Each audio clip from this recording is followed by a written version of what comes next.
Greetings, dear friends. We are sincerely glad to welcome you again, and today we will talk with the esteemed Igor Mikhailovich Danilov. Greetings. Igor Mikhailovich, in the previous video, we touched upon the topic of deep focus earthquakes. And we mentioned that this phenomenon was relatively rare, whereas nowadays, unfortunately, earthquakes are being observed more and more often at a huge depth of hundreds of kilometers. And of course, it is very difficult for modern scientists to explain what kind of process this is, because deep focus earthquakes have not been fully studied. Scientists still debate and do not understand what kind of geochemical reactions are taking place under the crust, and why such pressure suddenly accumulates in ductile rock, which can cause deep focus earthquakes.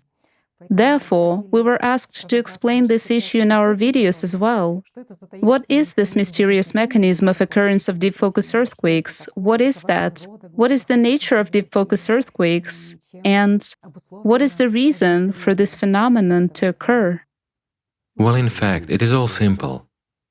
Obviously, it is difficult to judge, let's say, by external factors when you don't know what is inside, or by the information that science is able to receive today. Hence, a lot of questions arise. It is clear with the crust. Pressure is accumulating there, and a shift occurs in the crust itself. Yes, the interaction of those very lithospheric plates. Of course, definitely. Therefore, an earthquake occurs. That is, everything is simple and clear. Whereas the deep focus earthquakes are a bit baffling. Why? There is a really ductile medium there, which is, let's say, more fluid. And in this medium, an earthquake occurs. Well, you cannot even call it an earthquake. We already said that, in fact, it all occurs due to the instability of the core. In other words, from time to time the core, well, let's say due to certain reasons, even within our system itself, I mean our planet system, there have been micro failures in the work of the core and the so-called countercurrent flows arose. So in order to imagine what it really is, you need to imagine how our Earth is arranged. I mean, there is the crust, and there are, let's say, more ductile types of rock. They're malleable, speaking in layman's terms, they're scorching. The mantle, as they say, right? Yes, they're scorching and more malleable, like a pliant, slightly melted plasticine, so to say, right? Closer to the crust, it is more solid, but like malleable plasticine, whereas deep down, closer to the center of the planet, it becomes more malleable. It becomes fluid. Next, we have the so-called core, and the core, also doesn't consist of an integral core. There is an outer core, it is, let's say, solid, but rather porous, and there is an inner core. The inner core is actually mysterious, shall we say. In fact, it is very dense. I would say it's like a fragment of a neutron star. In other words, is a very dense and massive structure with very interesting characteristics. Basically, it creates all the weather for us, in fact. As we observe nowadays, it is all happening because of this very inner core. So, when, due to a certain impact on the core that comes from the outside, it oscillates in the fluid medium, there certainly appear countercurrent flows. These countercurrent flows cause, let me explain it in a simpler way for understanding. The hydrodynamics of our planet, these countercurrent flows cause an emergence of certain cavitation whirls. As a result of this cavitation, the so-called deep focus earthquakes occur. But again, it is us who call them cavitation whirls, which immediately brings an associative example of how it may occur in the fluid medium here on the surface. Here everything is simple, friends, whereas there is enormous pressure and very high temperatures. So naturally, cavitation as such does not occur there in its usual understanding. Due to the countercurrent flow, nothing other than nuclear reactions are generated. I mean, this is actually similar to the explosion of atomic bombs, and it releases as much energy as, let's say, the equivalent of a few atomic bombs. Wow. That's what it is, certainly. Due to the fact that there is a liquid pliant medium around, that is, the force of the explosion does not spread in one direction, but diverges tangentially, and it is partially suppressed in this liquid medium. But since the explosive wave is reflected, naturally, all the force, or the residual reflected force to put it more correctly, hits one or another lithospheric plate, thus causing its vibrations. Although deep focus earthquakes can actually be registered all over the world, with greater force in some places and with a smaller one in others, and taking into account where exactly this earthquake occurred and to where exactly this major force was reflected, that's where it is actually registered. So people say it occurred at such and such specific point. I mean, this is the way they identify the location. If scientists already understand to a certain extent everything that relates to ordinary earthquakes occurring as a result of the interaction of lithospheric plates, that such an earthquake is somehow localized in terms of both Exactly. time and a certain place, well, or at least it will be reflected along faults somewhere. In any case, it's an enormous release of energy that has been accumulating, like in a spring, right? Or let's say we take a spring and bend it, or we take any iron, any metal, capable of cracking with a high carbon content. What happens when there is an overload? It breaks. In other words, there is a release of energy in this particular point. Everything is quite clear in this case. Yes. Well, there are residual aftershocks. Those are already like traces, which come from an additional discharge. When the main release has occurred, then the physics of those very deep focus earthquakes is completely different. In fact, it's a real explosion. Our scientists have also observed that the deep focus earthquake, which occurred in Argentina, has already affected even the area of Yellowstone. In other words, it turns out This is natural. Why? Because again, it affected not only Yellowstone, but all the calderas. And it affected all the volcanoes that are in the activation stage. Why? Because an expansion takes place. As I've just said, yes, the exactly. explosion is expanding tangentially. It turns out that at the epicenter of the explosion, where this happened, the liquid medium diverges in various directions with even greater pressure than usual. Naturally, magma begins to rise. I mean, to Yellowstone, to other calderas, and all around. And certainly later on this results in additional earthquakes too, because all deep focus earthquakes that are powerful enough, while in those areas very powerful earthquakes occur. Whether we want that or not, they affect the lithosphere of our planet. Naturally, this causes additional shifts and additional tension. So far, these kinds of earthquakes are not that strong and not that frequent, so they can still be compensated by the very internal mechanism of our planet. Therefore, they do not have a major effect. But will they contribute? They surely will.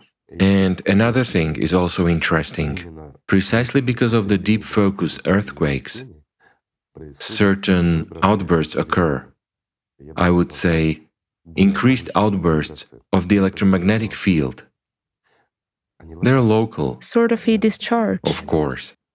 This may contribute to formation of the so-called plasmoids, or formation of free plasma in our atmosphere, or that which we call ball lightning.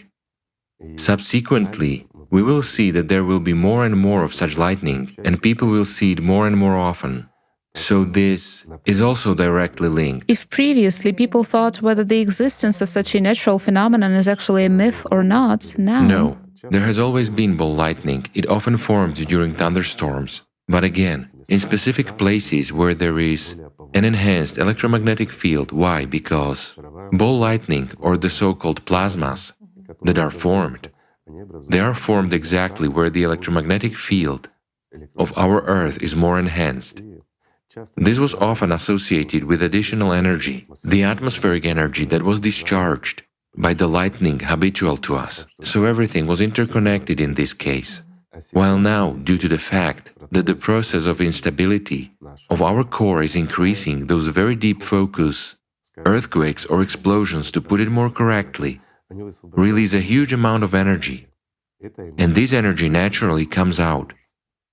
Whether we want it or not, it is pushed out. This results in charges and everything else. I will say this, a static charge on our crust, on our Earth, so to say, or more correctly, even on the soil of our planet, because it is already a surface charge, it will increase. Hence, there will appear more of the so-called upward lightning. If before it was an extremely rare phenomenon, now we will observe it more and more often. Friends, this is a very interesting effect when lightning strikes, not from the sky to the ground, but from the ground to the sky. This is an interesting phenomenon. Yes, people already observe a lot of them. But there is also an interesting kind of lightning that comes out, let's say, from the surface of our atmosphere into outer space. It discharges there, or in the upper layers of our atmosphere. This is also very impressive. But again, this is also due to the processes taking place in the depths of our planet. Everything is interconnected. Igor Mikhailovich, optimists also believe that maybe the situation related to the climate, to the destabilization of the core, will somehow resolve and everything will stabilize by itself. The Earth will release the excessive charge and the situation will level out, stabilize. Will it stabilize by itself? By itself? This mechanism of ours? We would very much want this. It would be wonderful if that happened. But unfortunately, we are observing an external impact. That is, all the processes taking place nowadays with the climate, including the increase in carbon dioxide and many other things. Although I also agree that we influence the increase in carbon dioxide as well. I mean, the anthropogenic factor actually affects the increase in carbon dioxide as well as completely different gases. This is really true. That is our vital activity. I don't mean simply us as people, but production and many other things that we have made. Let's say our cars, airplanes, it all has an impact, of course. And the most terrible thing is that we recycle a lot of materials from one type to another. This leads to contamination, which is disastrous. The anthropogenic factor also exists, but it affects the environment. That's what is scary. As a result, there is a decrease in immunity, and our planet is no longer able to fight that process, the cycle of which we have entered and what is actually happening, and we see it, that even at an early stage, quite severe cataclysms already begin. Of course, we would like it all to stabilize, resolve, and calm down. But we must understand that, let's start with simple things, that, for example, our planet is a self-organizing and self-restoring mechanism. Our planet has a unique structure. This is really so. The crust itself is solid. Then there is the liquid magma and the core. Thus, it is also synchronized. It's a closed system that is actually able to work, and it has been working for billions of years. It would be good to have such a car that would not break. Of course. Just consider, there is no perpetual motion machine, and there cannot be one. Everything wears out. But at least for billions of years. For billions of years, yes, it works. And basically, in a similar way, all planets work in any star systems, everywhere. This is a single mechanism which is arranged. Yes, there are gas planets, there are others. It's a little bit different there, but the principle is somewhat very similar, let's say. As for our planet, as well as others similar to it, there is a huge margin of safety. Let's look at how many nuclear explosions were carried out. Everything was dampened, that is suppressed by our planet. Yes, exactly. And that did not have any consequences. There were so many earthquakes, yes, plate fractures, their migration and all that. But everything is living, everything has remained. So many meteorites fell on our planet. Oh, yes. And huge ones, yet life was preserved on it. Why? Because the planet is able to dampen it all. Even when there was an excess of magma, when calderas exploded, well, that's a terrible thing, but nevertheless, our planet was able to suppress it all and was able to recover. And life was preserved. That is, everything was really great. And our planet has even passed through far more than 100 cycles, not just dozens of them, including 24,000-year cycles. But nevertheless, It remained and life was preserved.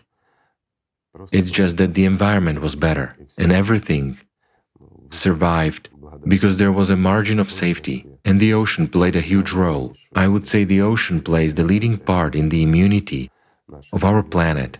Nowadays, unfortunately, we have killed our immunity a little bit, let's put it mildly. And the problems are already all obvious, of course. Because of this, there are premature reactions when we are just entering the cycle, but it is developing rapidly and quickly. That is, we observe this external impact precisely on the work of the core itself. I mean, it is no longer stable. And over the years, this instability has only been growing, although, again, the core, this very mechanism is unique. The inner core and the outer core rotate in sync. But again, the inner core rotates slightly faster than the outer core. It is clear that it rotates a little bit faster than the crust, let's say. It might seem insignificant, but if we look at those scales and those velocities, it all balances out. The forces that arise, again, those are both centrifugal and magnetic forces along with gravitational interactions. It makes everything so balanced and so robust. Nevertheless, the external impact is very strong nowadays. And since our planet's immune system has weakened, of course this will lead to certain consequences. Why? Because it is actually fraught with serious climate change and huge discharges. Also, the instability is more pronounced, which suggests that the oscillations are going to increase. God forbid the core comes to a halt, that would be the end. Igor Mikhailovich, in this respect, I'd like to discuss one piece of news that has agitated the whole internet community, because indeed information has been released on the internet about the Chinese scientists stating that the solid inner core of the planet has decelerated. The interpretation in the media is obviously so shocking that the core allegedly both stopped and reversed. That is, it suddenly started rotating in the opposite direction and so on and so forth. Scientists say, in general, the situation is stable, no need to panic, everything is fine, everything is wonderful, it's as usual, everything is normal. So, I would like to somehow, we have just touched upon the subject of the core, and I would like you to comment, could it really stop? Well, as for reversing, Could it reverse, turn around, and somehow move in the opposite direction? let's just say, in order for the rotation to reverse, huge forces are required, which we do not observe anywhere around, that's firstly. Secondly, could the core stop? In theory, someday it will stop, let's put it this way. Can it stop? Yes, it can. The fact that it decelerates and accelerates is normal. These are natural cycles, let's say. It always happens. Even if we look at the orbit in which our Earth revolves around the Sun, our moving away or moving closer to the Sun affects the acceleration and deceleration of the rotation of the inner core. Why? Excuse me, these are very considerable forces, including the forces of gravitational interaction, as well as, again, magnetic interaction. Naturally, this affects the work of the core itself, its acceleration and deceleration. But if it stopped, we would all die instantly. Let me just explain it to our friends, to make it clear. Let's give a simple example that everyone has seen. Everyone drinks tea or coffee after all, right? If we take a glass of tea, or water, whatever, take a teaspoon and start stirring the water. And once you've stirred it fast enough, sort of a vortex forms in it. But then just stop the spoon. What will you see? The first thing you will see is the water rising. But what if we additionally try to make it reverse all of a sudden, right? Some people say and assert that in outer space everything turns upside down. There is an established effect that certain small objects can rotate in one direction and then in the opposite one. It is called the Janibekov effect. Well, excuse me. What applies to a screw nut in outer space absolutely does not apply to planets. There is slightly different physics in this case, but we will come to that a bit later. So if we stir water in a glass and then stop the spoon even a little bit, we will see what resistance this produces. Naturally, expansion and stopping of the water takes place. Now just imagine there is red-hot magma under tremendous pressure. These are tremendous forces, and here suddenly something stops, especially the core. Meanwhile, the core sets everything, and it's not so much friction processes that take place there as gravitational interactions along with again magnetic interactions. These processes shouldn't be discarded either because a lot of metals are in a molten state, but even though the metal is molten, magnetic interaction still occurs. Thus, as soon as the core stops, it would all expand instantly, and our Earth's crust would simply be torn apart by magma, meaning we wouldn't even notice that. If such a thing happened at least once, our planet wouldn't exist. I would say the same thing that happened to Phaeton would happen to the Earth. I mean, only fragments would remain of it.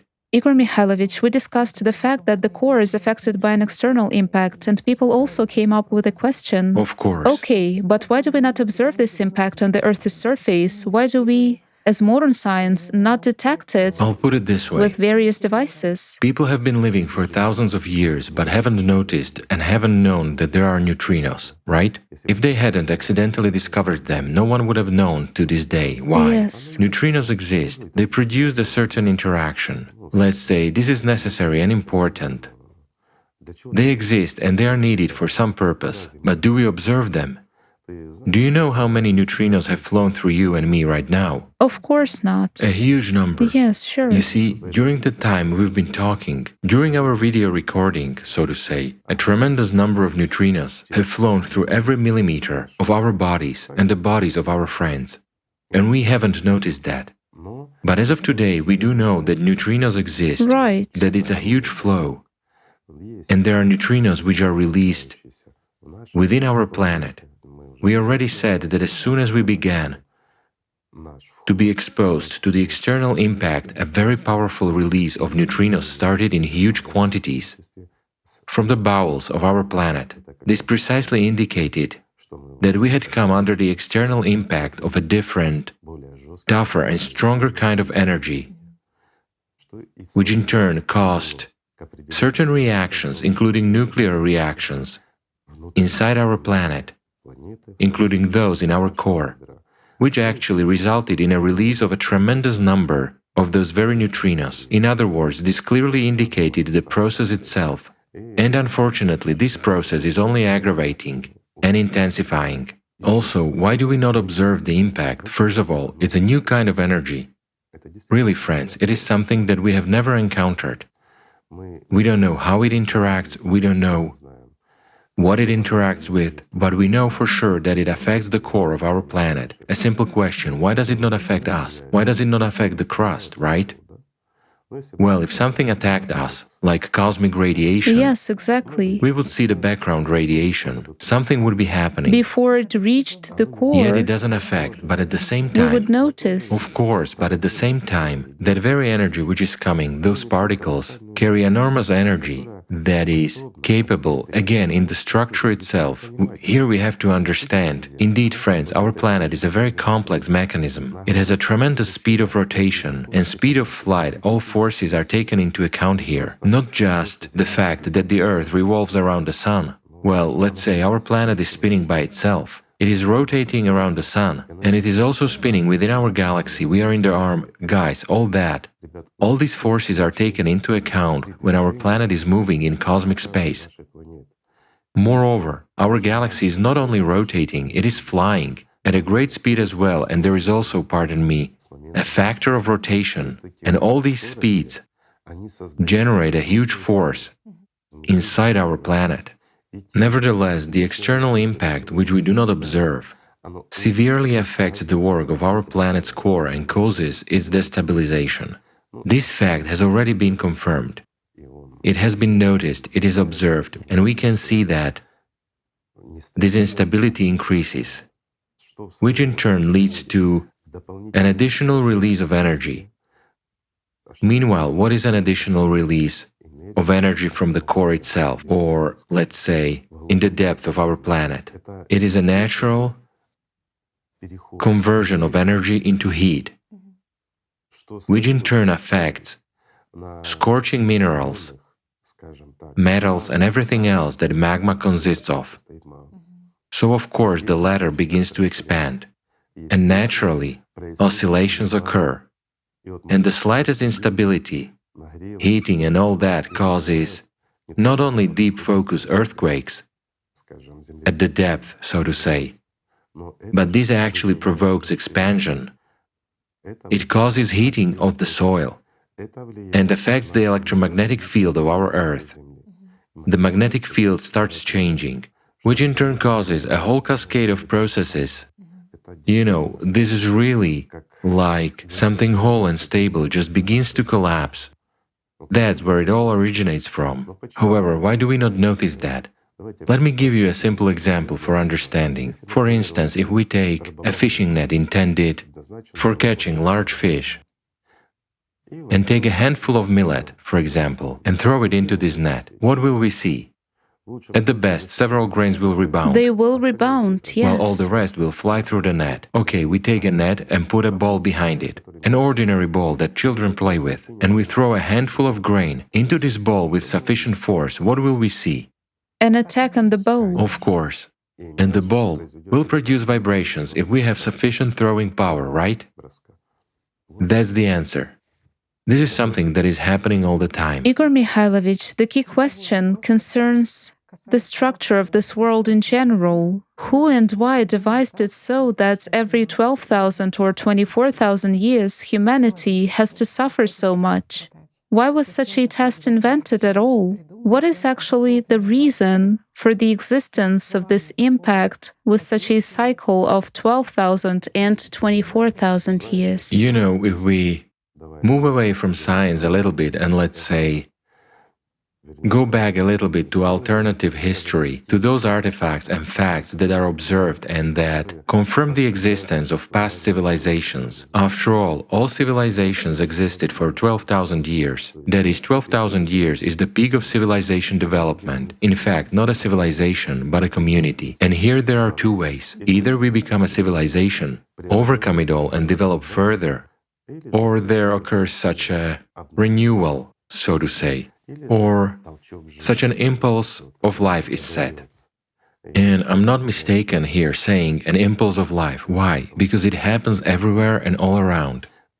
And this vital impulse sort of mixes everything up. It really sets the tone, and it is really an impulse. The only question is, where does it come from and why, right? And why with such frequency? Well, I am interested in something else. This process is observable, and many people understand that. This is actually correct, and it is all logical, in fact. But how does this happen? Can it be coming from the center of our universe? It cannot. Why? Because we are turning too slowly towards the center. It means there must be quite a lot of sources of this impulse around the universe. But that's also unrealistic. Or there is some huge macro object which would have such an impact on everyone, on all the planets. Absolutely right. After all, every 12,000 years we get affected. And here's a pattern. Every 24,000 years we are exposed to a very tough impact. And now we have come under the external impact of another, tougher kind of energy, which means that our galaxy doesn't protect us, let's say, right? So, there is definitely a single center after all, it comes from somewhere. And it is strange that it is destructive for some civilizations, while for others, as you've said, it is a transition to another level. It is on the contrary creative. Of course, this is a new impulse, these are new energies. It's a jackpot for civilizations, so to say. But at the same time, it can be disastrous for civilizations like ours. And it cannot come from the center of the universe. We don't have any large objects around us, at least observable ones, that would be capable of sending such powerful and strong radiation. Do you know what this suggests? There are only two options. Either we, friends, really live in a multiverse when lots of universes revolve around some center at huge, mind-blowing speeds, which set this impulse, but we may simply not notice that. Thus, it means there may be a huge number of universes like ours, and that is actually logical. Even in ancient times, there was someone named Hermes Trismegistus who said, "As within, so without." as above, so below. That is, everything obeys the laws of fractality. And this is really the case in nature. So, based on this, there may be a multitude of our universes that are connected just like our galaxies are connected to each other, right? While in galaxies there are our solar systems or star systems and planets tied to the stars, and all these billions and billions of universes rotate at a great speed around a single center that sets this impulse. It means that every 12,000 years our entire universe has to fly around this center, so to say, right? And then not just every 24,000 years, but when there is a weak impact, every 12,000 years. We are probably protected then by the whole universe and not just our galaxy, right? But every 24,000 years we turn with the other side. Yes, exactly. And then there is a stronger impact on us. Can it be that way? It can. Well, we are fantasizing, friends, just fantasizing. But there is another option that is even more funny. Let's say, to put it mildly, well, at least the option that was suggested by Elon Musk, that we actually live in an illusion. In a computer simulation. Sure, a trivial computer simulation, and that nothing actually happens anywhere. There's no planet Earth, no galaxy, no universes, there's nothing at all. And all of us don't exist either. And do you know what is interesting? If we consider this question purely based on the concept of operation of our brain, our perception, our consciousness, both primary and secondary, and us as personalities, everything may fall into place quite well. Why? Because in fact, we perceive what primary consciousness gives us. Primary consciousness perceives information coming from our organs, that is, from our vision, hearing, and everything else, as well as tactile perception. After all, in a dream, everything happens absolutely realistically. It's enough to put a person in a substituted state, let's say, in hypnotic immersion, and to suggest to him that he's now running across a meadow touching pebbles, it doesn't matter what, just the very fact that he's somewhere and doing something, and he will perceive it all absolutely realistically. Yes, exactly. If we tell him that there is a smell of certain flowers, he will see these flowers, he will touch them, and if there are roses, he will prick on their thorns and he will bleed. We will not see that. He will be sitting on a chair. For us, he is here in this place. But where is he at this time in actual fact? In his illusion. Isn't it real after all? It is real. Another interesting thing is that our brain, well, not our brain, but our consciousness, so to say, perceives information, processes it, and transmits it to our personality and our brain. And here it's important, our brain, let's say, already gives a command to our body. Still, it is more correct here to say that primary consciousness gives a command, right? Well, it doesn't matter, let's not go into details and not delve into neurophysiology. Let's keep it simple. For example, we are given a suggestion that a wolf is approaching us, or a snake is creeping up on us and we see it. At this point, it doesn't matter whether a snake is really creeping up on us or a wolf is really approaching us, or we receive a suggestion or our consciousness informs us of that. For example, secondary consciousness could play a joke on primary consciousness. In this case, the body has nothing to do with it at all, it is simply the work of consciousness. However, the response would be exactly the same in our bodies and in us as personalities. What does this indicate? That information received at the level of our primary consciousness is absolutely real for us, including our body, as if this were happening in reality. What is also important, even if we remove our body completely, I mentioned this example for a reason, the one about the dream, and a substituted state when, for example, a person may be sitting in a chair here in our studio, while we send him to walk on a meadow to pick flowers and touch thorns on roses as well. After all, The body plays no role in this case at all. It is sitting here and not touching anything. Yes, right. While a person experiences absolutely 100% the same sensations he experiences when running across the meadow. Can it be, let's say, a substituted state? It can. Can we be in an illusion? We can. In a simulation, we can be. An ordinary simulation. Then it is programmed that every 12,000 and 24,000 years. Just look, I'll give a simple example. Let's take our Jackie. If we had created some illusion for him, if we hadn't adapted him to our three-dimensionality, to our illusion, but had created an illusion of his own, he would have continued to exist in it. He has a self-identity. It would be enough to draw or to program his body and other bodies for him, which would work in a pattern way according to certain programs, let's say, even based on artificial intelligence. He alone would have true artificial consciousness, while everyone else would have artificial intelligence. But since his consciousness is multifunctional and consists of separate units, basically that very primary secondary consciousness and a parody of personality, so to say, he would perceive it all in the same way we perceive our three-dimensionality, with all the ensuing consequences.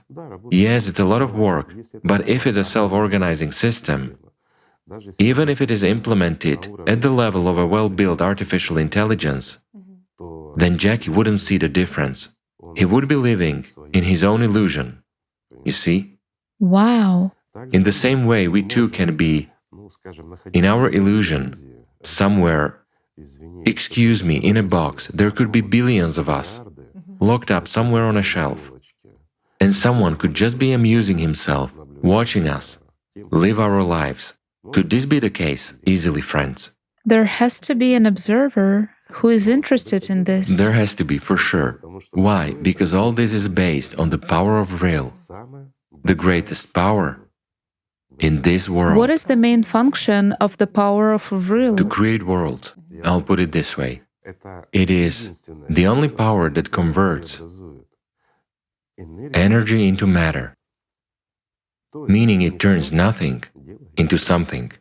Like the double-slit experiment, when a wave becomes a particle. Absolutely right. That's the answer for you. If we do not apply the power of Vril, nothing is formed. A simple example. If we observe this process, there is one characteristic of those particles, and if we do not observe it, there is another characteristic. If we put a cat there, nothing changes. If we put a dog, a cat, or a monkey, nothing happens. But if a human is observing, there is a result. Oh, Igor Mikhailovich, this is also inspiring, in a sense that you once said the following phrase: why would we care about the Cerberus when we are people? Of course we are people. It means there is hope that we underestimate how tremendous the potential in us is. We underestimate what civilization is. You see, so far, all of us are egoists. All of us are really fixated on ourselves. We exist as separate personalities and simply do not understand what a united egregore of humanity is. How beneficial and interesting this actually is for everyone, and most importantly, what prospects it opens up. And just look, we all want to live well, no matter whom we take. Really, friends, who doesn't want to have zero problems in life? Really, no problems, neither health problems, nor problems with prosperity, nor problems with one's income.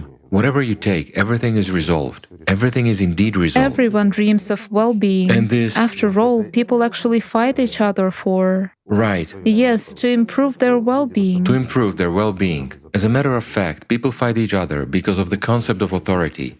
The only thing that will not exist is authority. People will have no power over each other. But they will eventually have power over matter. I'm not saying it should be attained right away. Let's say it is desirable to develop to the 6th level of civilization. If we actually believe in this concept that we live in a computer simulation, then there is certainly some kind of an observer. And surely many people think that this observer is God, the spiritual world, which is new for our physics, so to say, because after all, our physics excludes this very link. It omits it. Yes, exactly. But nevertheless, when we delve into physics, we begin to not only believe in it, but to know it.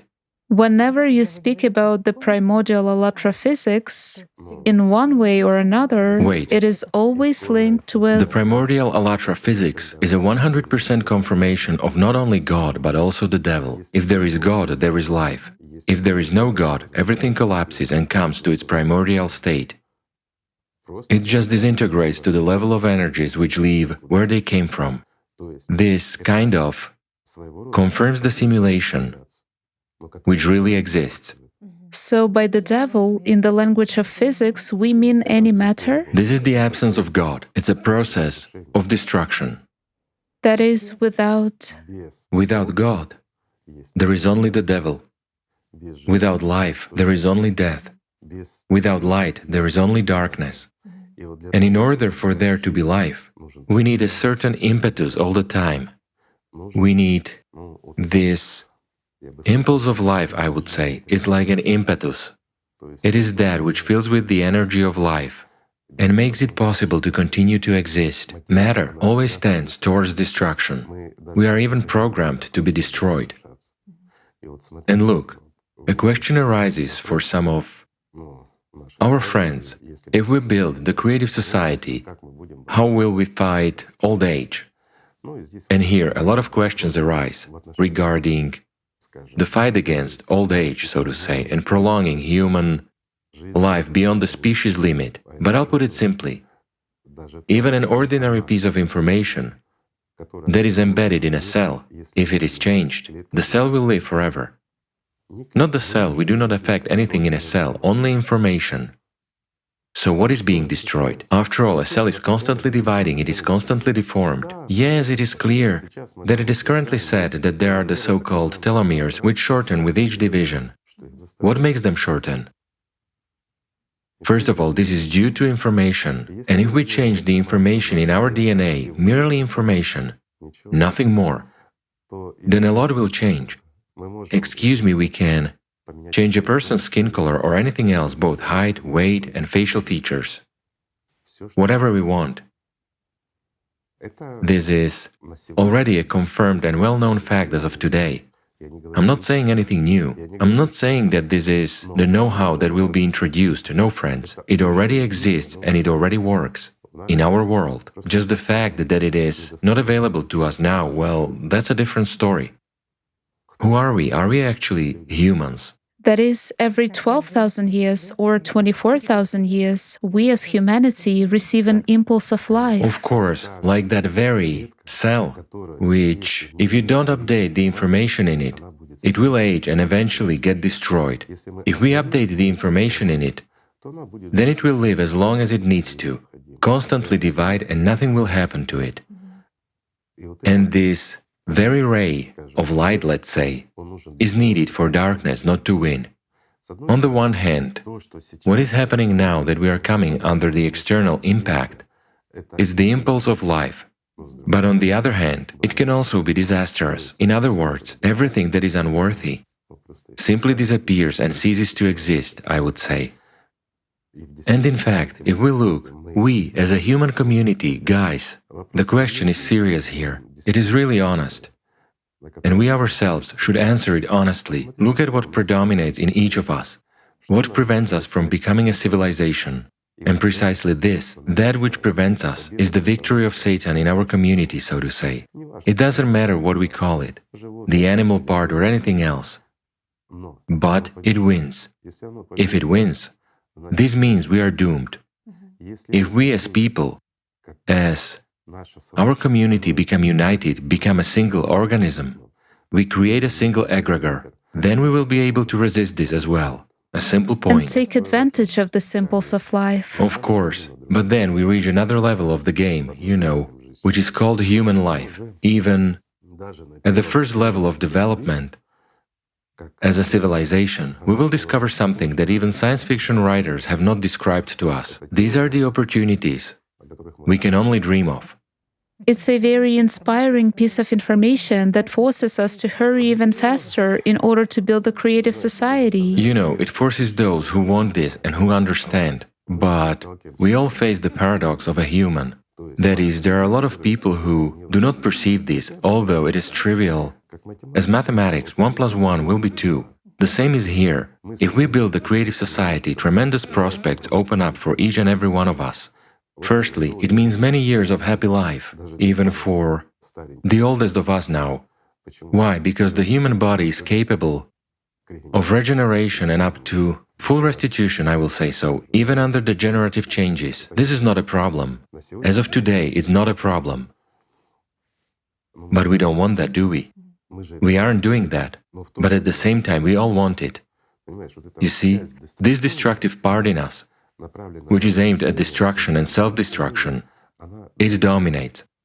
And if we manage to defeat it, this means we have many thousands of years of happy life ahead of us, and our civilization can take a worthy place among the worthy ones. It can reach a qualitatively new level. Of course, but it all depends on people, that is, on each of us.